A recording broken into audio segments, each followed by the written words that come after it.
Hi, my name is Lauren Rhodes, and I am a Bartow County native. I grew up here in Bartow County in Cartersville, Georgia, and then I went off to school at Georgia Southern University and got my degree.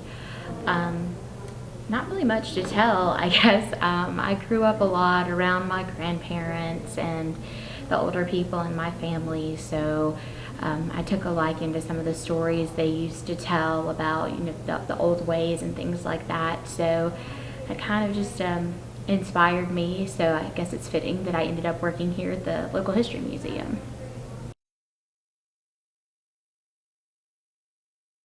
So I actually talked about this a little bit in the lecture. So what got me interested was when I was about 7 or 8 years old, I had a tooth that came loose, and my gum wouldn't stop bleeding. And that's when my dad pulled the home remedy book off the shelf.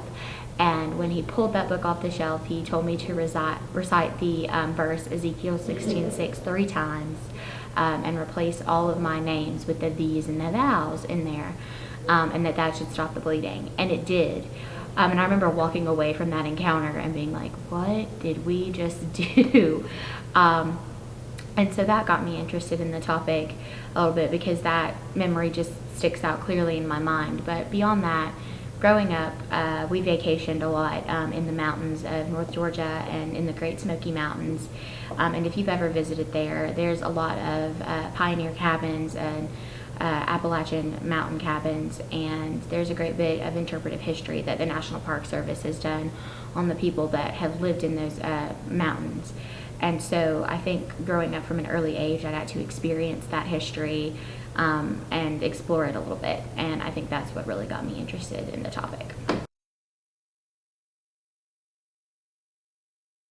I think the most surprising thing that I discovered was how many people my age, how many young people had actually had an encounter with some of these Appalachian superstitions that I talked about. So I was definitely expecting the older audience to relate to this because they grew up with it. But what I was not necessarily expecting was that there was so many people my age that could relate to it.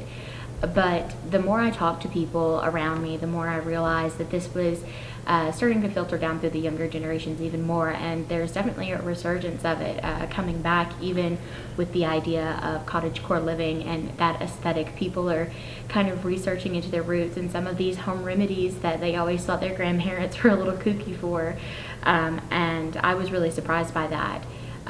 But it was definitely not an unwelcome surprise. It was great hearing all the support that I got from people as I was doing this research.